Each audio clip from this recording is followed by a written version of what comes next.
अब ये भी बता दीजिए कि ये सौदा कितने तक में पड़ जाएगा?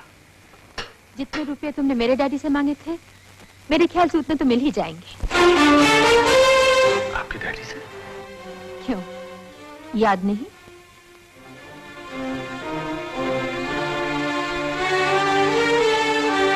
ये अपनी चिट्ठी पढ़ लो, सब याद आ जाएगा।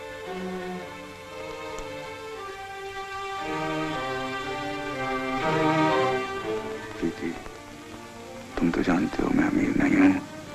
मैंने तुम्हारे साथ जो कुछ किया सिर्फ पैसों के लिए किया। अब शायद तुम ये कहना चाहोगे ये चिट्ठी तुमने नहीं लिखी। मगर आज हम आप सबों के सामने वादा करते हैं कि जब तक हम राहुल की टांग ठीक नहीं कर देते, हम शादी नहीं करेंगे।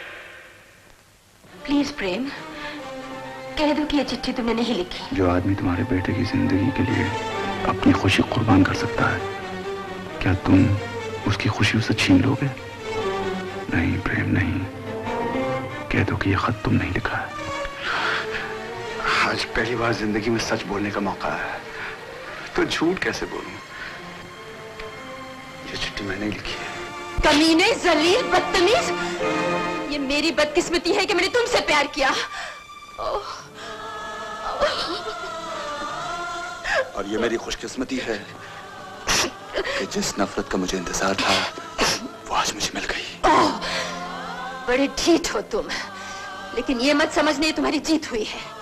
मेरी तरह तुम भी अपने आप को धोखा दे रहे हो, लेकिन मैं तुम्हारा चेहरा पढ़ सकती हूँ। तुम आज भी मुझसे प्यार करते हो।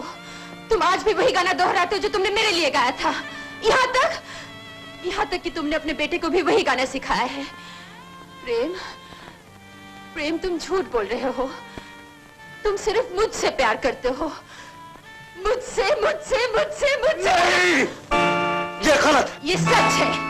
अपने बच्चे की कसम खाकर कहो कि तुम मुझसे प्यार नहीं करते। पापा,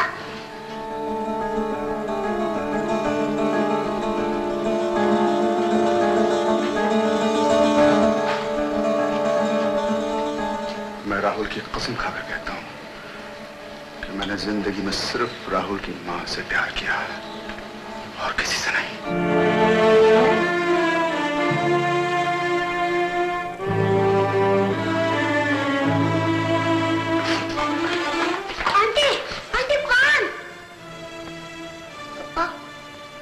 आंटी रुककर क्यों चली गई? ये आज की बात नहीं है बेटे। तुम्हारी आंटी चले जाने के लिए ही आती हैं, सिर्फ चले जाने के लिए।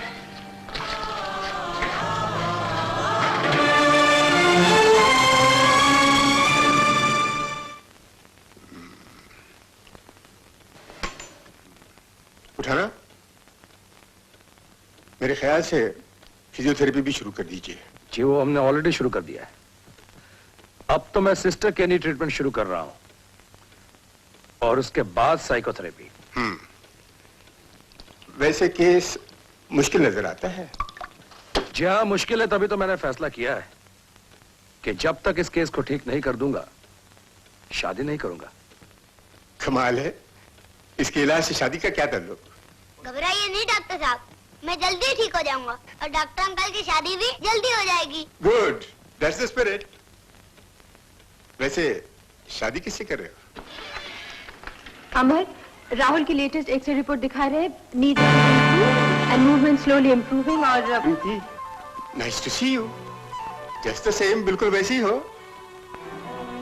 आप इन्हें जानते हैं? अच्छी तरह, ये तो मेरी स्टूडेंट रह चुकी है शिमला में। प्रीति, तुमने शादी कर ली उस लड़के से?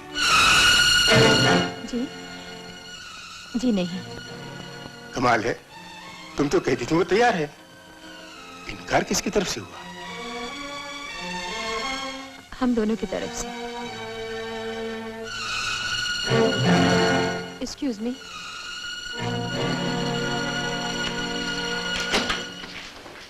नाइस गर्ल, मगर बेचारी ट्रेजिक। क्या ट्रेजिक? इसके किसी से शादी होने वाली थी। डॉक्टर, पेशेंट नंबर 31 होश में आ गया, आपको बुला रहे हैं। आप बैठिए, मैं भी आया।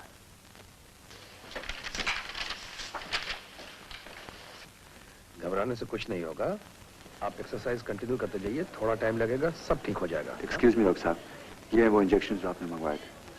आप अंदर चल के ऑफिस में बैठिए, मैं आ रहा हूं। Thank you. आप यही दवाइयां कंटिन्यू करेंगी जब तक मैं लिख कर नहीं बदल दूं।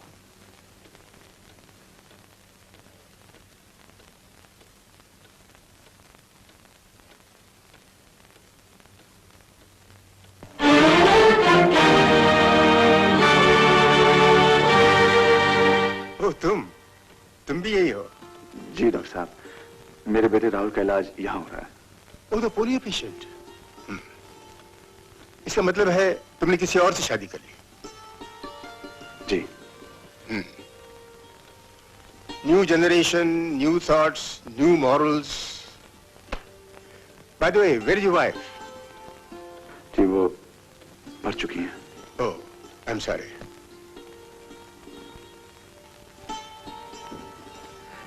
अभी कुछ नहीं बिगड़ा। राहुल को मां की जरूरत है, प्रीति से क्यों नहीं शादी कर लेगी? प्लीज डॉक्टर साहब, मेरा नाम प्रीति के नाम के साथ न लगाइए। क्यों? वो अफसाना जिसे अंजाम तक लाना न हो मुमकिन, उसे एक खूबसूरत मोड़ देकर छोड़ना अच्छा। Excuse me.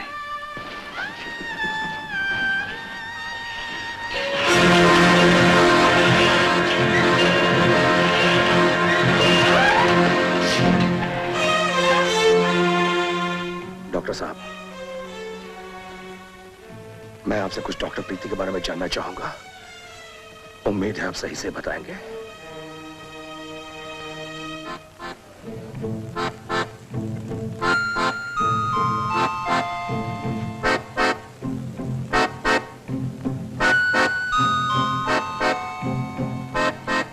प्रेम, वो शिमला वाले डॉक्टर सक्सेना यहाँ हैं। हाँ, मिल चुका हूँ।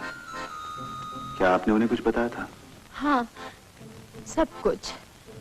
वो अनजाने में डॉक्टर अमर के सामने हम दोनों के बारे में ऐसी बात कर रहे थे जिसे लगता है डॉक्टर अमर को शक हो गया है। अब क्या होगा? कहना क्या चाहते हैं आप? मैं इसकी माँ हूँ?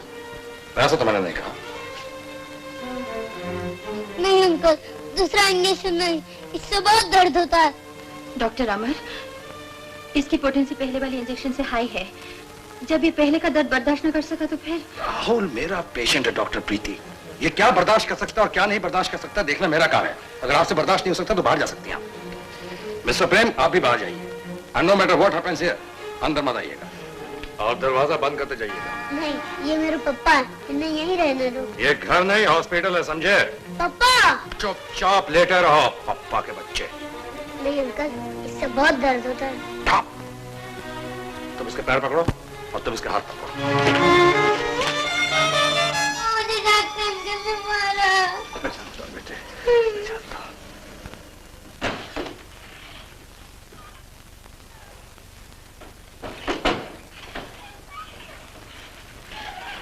क्या मैं पूछ सकती हूँ आपने राहुल के साथ ऐसे सुलूक क्यों किया?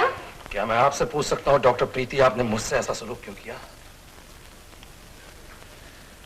मैं जानती हूँ डॉक्टर सक्सेना ने आपको सब कुछ बता दिया है। मैं भी मांगने से पहले आपको सब कुछ बता देना चाहती थी, लेकिन पिताजी ने रोक दिया। लेकिन इस बात का राहुल से क्या ताल्लुक है? मैंने कब कहा कि इस बात का राहुल से कोई ताल्लुक है? फिर आपने अपना गुस्सा उस मासूम पर क्यों उतारा? आपने सिर्फ मेरा गुस्सा देखा है, ये नहीं देखा कि इस गुस्से की वजह से राहुल 4 कदम चल भी सका। आज वो 4 कदम चला है, कल 40 कदम चलेगा, फिर दौड़ेगा, भागेगा और एक दिन वो स्केटिंग करेगा अपने बाप की तरह। डॉक्टर प्रीति, सख्त अफसोस के साथ कहना पड़ रहा है कि आप डॉक्टर कम है, औरत ज्यादा। राहुल मेरे लिए सिर्फ पेशेंट है, ओनली ए पेशेंट। और आपके लिए राहुल प्रेम का बेटा है, उस प्रेम का बेटा जिसने आपके शरीर को गर्मी देकर आपकी जान बचाई। Anything more? Think on up.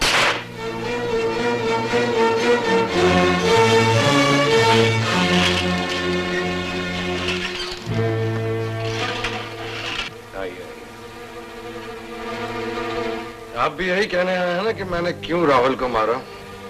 एक मासूम बच्चे पे क्यों अपना गुस्सा उतारा?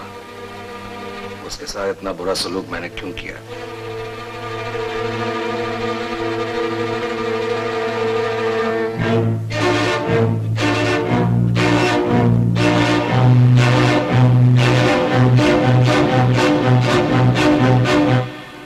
ये क्या कर रहे हैं आप? डॉक्टर साहब, मैं जानता हूं आपने जो कुछ भी किया वो जरूरी था। वो आपके इलाज का एक हिस्सा था। आज मेरा बेटा राहुल चला है, 4 कदम चला, कल वो और चलेगा, उसके बाद वो दौड़ेगा, फिर वो स्केटिंग कर पाएगा मेरी जैसे। डॉक्टर साहब, ये सब आपने किया। मैं किन अल्फाज में आपका शुक्रिया अदा करूं डॉक्टर साहब? इसकी कोई जरूरत नहीं। अब आप राहुल को घर ले जा सकते हैं। उसके दिलो दिमाग में बात डालते रहिए कि उसकी टांगें ठीक होती जा रही हैं। उसे बगैर सहारे के चलने की प्रैक्टिस कराइए और हफ्ते में एक बार उसे यहाँ चेकअप के लिए लाते रहिए। जी डॉक्टर साहब। लेकिन डॉक्टर साहब, मैं प्रीति जी और अपने बारे में आपसे कुछ। मिस्टर प्रेम, आप राहुल और उसके इलाज के बारे में जो चाहे कह सकते हैं, उसके अलावा मैं कुछ सुनना नहीं चाहता हूं।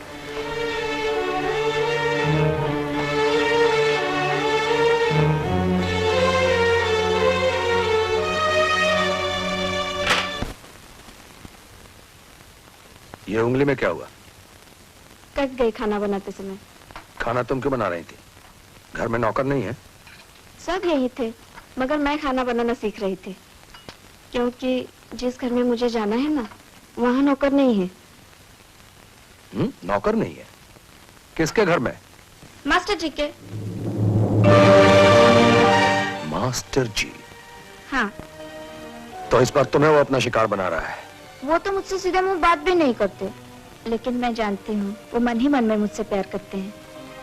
देखिए, तुम जानती हो शादीशुदा है, एक बच्चे का बाप है, उम्र में तुमसे तो क्या हुआ? ये प्यार का ढोंग वो कई बार रचा चुका है और इस बार फिर उसके इस ढोंग का शिकार मैं ही बना। क्या? पहले उसने मेरी प्रीति मुझसे छीनी और अब वो मेरी बहन मुझसे छीनना चाहता है।